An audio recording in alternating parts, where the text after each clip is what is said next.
What if I told you Prince William just delivered the most savage royal rejection in modern history? And he did it without saying a single word to Harry. Buckle up, because this story has everything: family drama, million-dollar scandals, and a message so ice-cold it could freeze the Thames. Picture this: you're Harry, desperately trying to keep your only successful project afloat, and your brother, the future King of England, basically tells you to take a hike.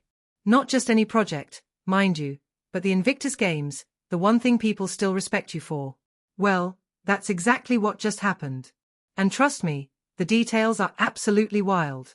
So here's what went down. According to royal insider Neil Shaw, Prince William has made it crystal clear that neither he nor Catherine will be anywhere near the Invictus Games. We're talking not this year, not next year, not in 2 years, basically, not ever. But here's the kicker: William didn't just casually mention this over tea and biscuits. He formally told Invictus UK. Put it in writing, official palace letterhead formal. That's not just avoiding your annoying brother at Christmas dinner. That's sending a message with capital letters and underlining it twice. Now, why does this matter so much? Let me paint you a picture. The Invictus Games are basically running on fumes right now with only £4 million in their budget. That's pocket change when you're trying to run an international sporting event. Without William and Catherine's royal star power, the whole thing is about as exciting as watching paint dry in Buckingham Palace. But wait, it gets juicier. Remember back in 2020 when William donated over £1 million to Invictus? Money he'd won from a wiretapping case, no less. You'd think Harry would be grateful, right? Wrong.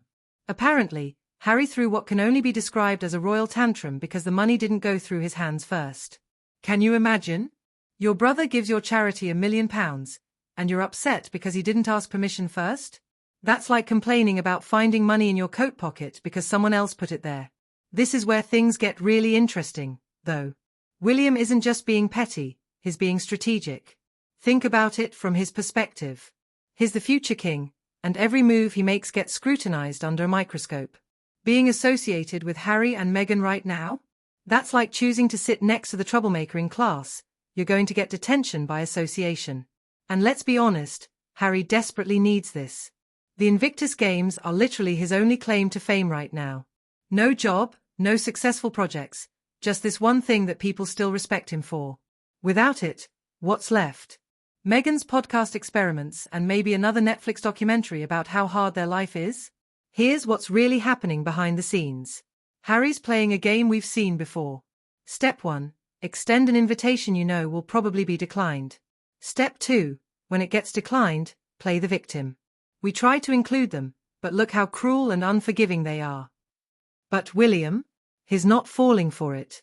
He sees this trap coming from a mile away, like watching someone try to sell you a obviously fake Rolex.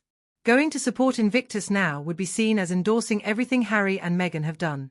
And with all their legal troubles, questionable charity finances, and PR disasters, that's not a risk William's willing to take. The really telling part is what's happening inside Invictus itself. Word is getting out that even the organization is getting tired of being the backdrop for Harry's personal vendettas. Sources are saying Harry and Meghan barely promote the merchandise, the stuff that actually raises money for the cause.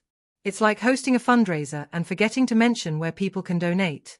Kind of defeats the purpose, doesn't it? This whole situation tells us something huge about how the royal family operates now. William has essentially excommunicated Harry without the drama of a public confrontation. No angry phone calls, no leaked emails, no awkward family meetings. Just a clean, professional, absolutely brutal message: we're out. Handle your own business. That's some next-level royal diplomacy right there. It's like getting dumped via a formal business letter, somehow more devastating than a screaming match. So where does this leave Harry? Honestly, in a pretty tough spot. The Invictus Games were his golden ticket to maintaining some level of respectability and relevance.